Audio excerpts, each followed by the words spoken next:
So before I can do any wood processing, I need to sharpen my chainsaw. So this video is how to manually sharpen a Stihl MS661 chainsaw. Alright, so what I decided to do was I'm going to do this sharpening with a file. Now if I can just get this to focus.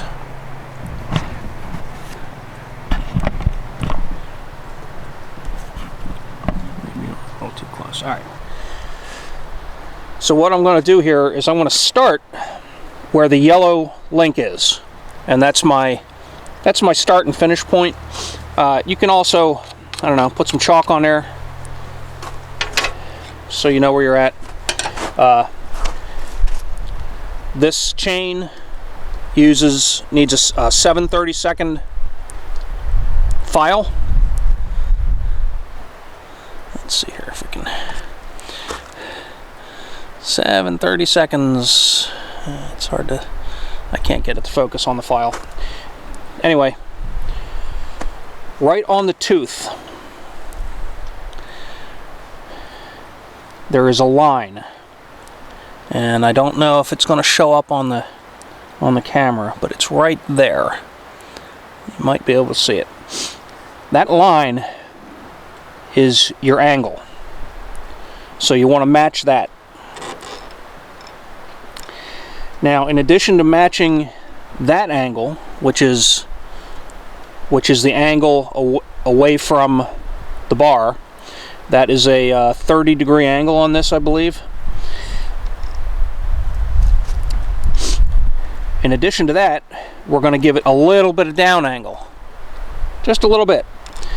We don't want to cut into the links below, but there is definitely a down angle to this blade. And I don't know if I can. Alright, so what I'm doing here, let's see if I can show this a little better here. This tooth is chewed up a bit. So it's roughly a 10-degree down angle.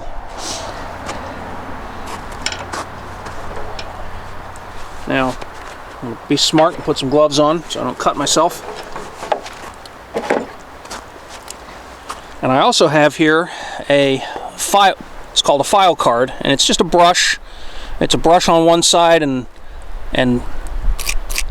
some wire teeth on the other, and that's just for cleaning out your file, so your file stays nice and sharp.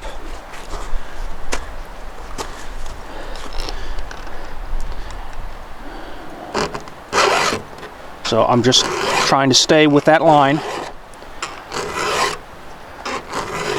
and that's 5-6 strokes with the file.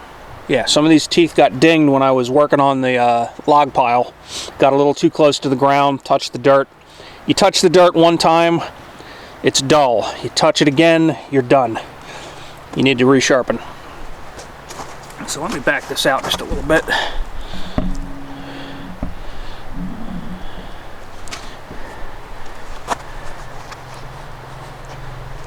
Alright, so now I'm working on the one side only. You have to go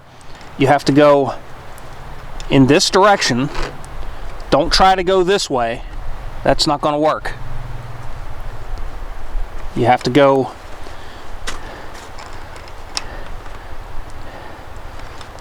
towards the raker.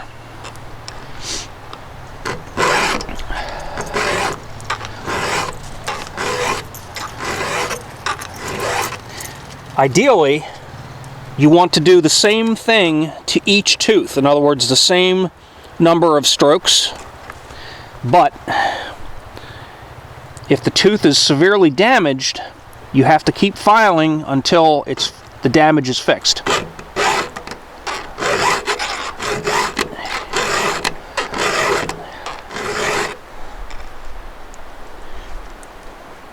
And I'm kind of using the file, and I'm looking at how the file meets the cutting edge of the tooth to make sure that I've got it all. This one looks like it's been dinged pretty good. It might need a couple more strokes. There we go. Okay.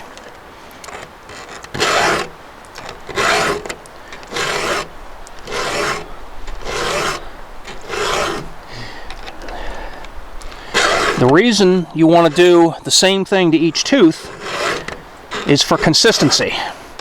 You want your saw to cut straight.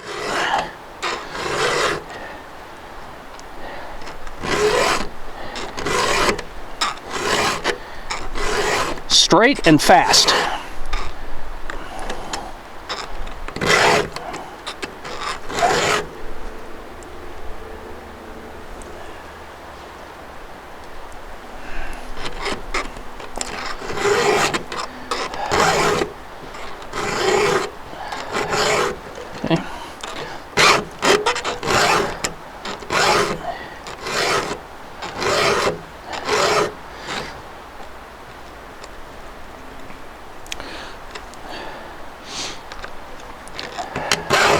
I could use my electric chain sharpener, and I may do that on the other saw if I decide to pull it out.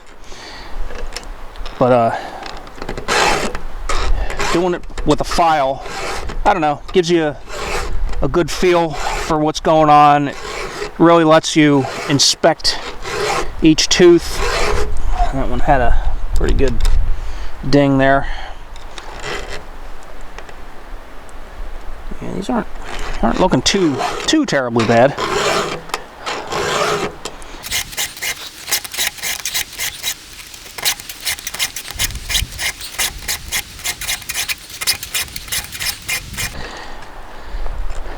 For the most part, when you're filing, you can pretty much follow the edge of the tooth, as long as the tooth isn't too badly damaged. As I know, trying to follow the line back here is a little bit tricky. Now, I've been doing this for a very long time, and it wasn't until just this year that I bought an electric saw sharpener.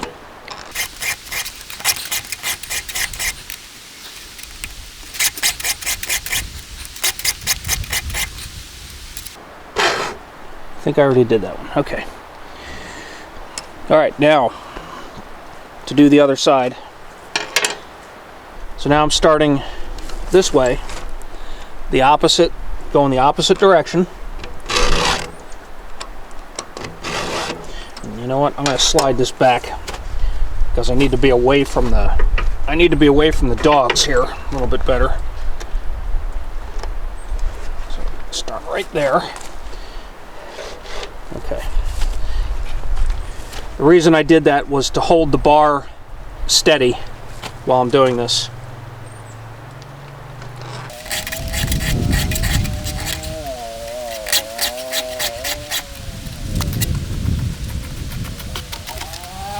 It's not too bad, but some of the teeth took a, yeah, this tooth here is pretty well. See how dinged up that tooth is? Oh, wow.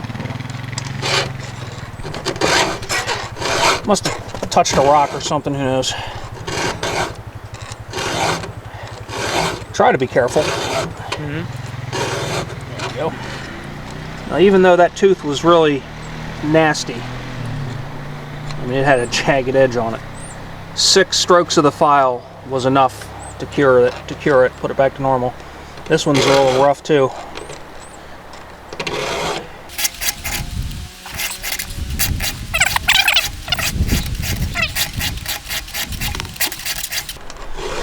Someday I'm going to buy one of the bench mount chain sharpeners.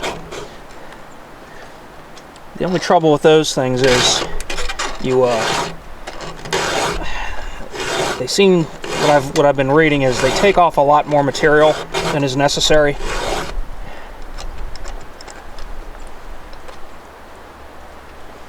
So it shortens the life of your chain.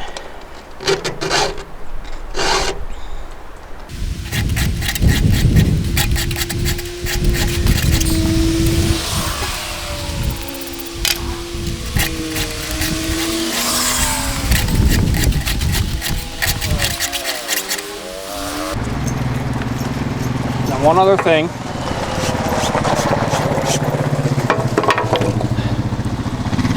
Is that a file only cuts in one direction.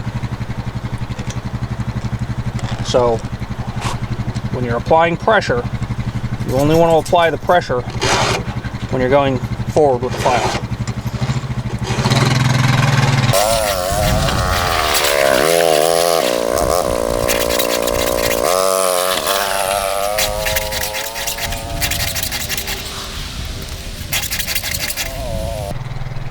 Okay, that's it. That's all the teeth. Now, it's very time consuming to do it that way, but I wanted to show you how. That's how I used to do it all the time for, I don't even want to tell you how many years. Since I was a kid. So every bit of 35 years, 35, 40 years, way too long. Way too long to stand there with a file.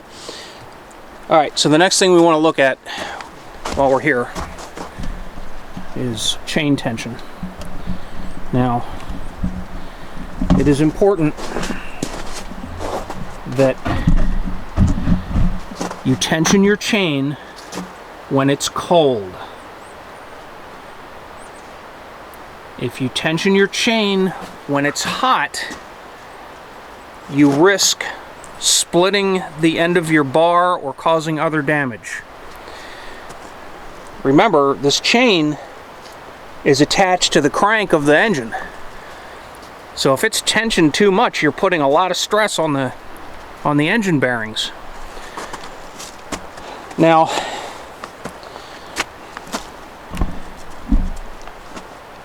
what happens is when the chain is cold, you want to be able to just barely lift these out of the groove.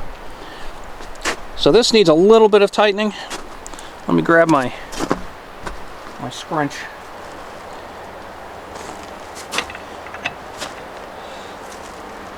So I'm going to loosen these. You don't have to loosen them too terribly much. Just enough so that you can use the adjuster. Now, of course,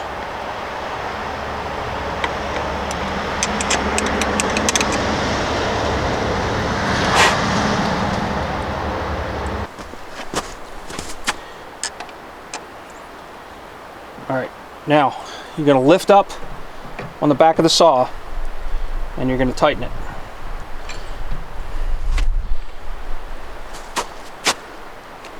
Okay, that's tight enough. I can't quite get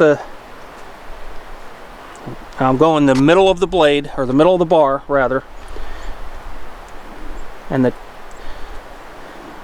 guides just barely come out of the groove. And that's good. Okay, so when it's cold and you tension your chain, that's as tight as it's going to get.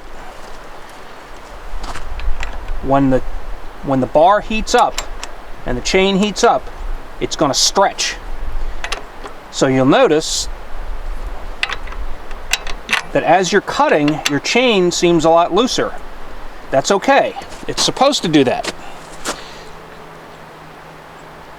The chain is stretching when it's hot. Now, if you were to tighten that chain too much when it was hot, when this cools down, the chain is going to contract and it can break the end of the bar, it can damage your engine, it can cause all kinds of havoc. So tension your chain when it's cold. If you have to do it when it's hot, be aware that you've got to leave enough slack in the chain for when it cools off so that it doesn't over tighten itself, because that's what it's doing. It's going to contract and it's going to get really tight on there. Okay, that is it for the sharpening. And now I'm going to have to go get the tractor ready and get some logs cut, and we're going to get processing. So thank you for watching. A sec. Let's do this.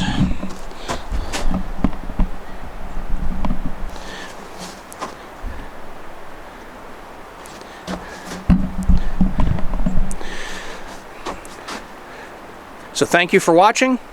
Please don't forget to like and subscribe. I hope this video was of some use to you. If you have any questions or want to see anything specific, please leave a comment, let me know. And with that, we are off to do some more work.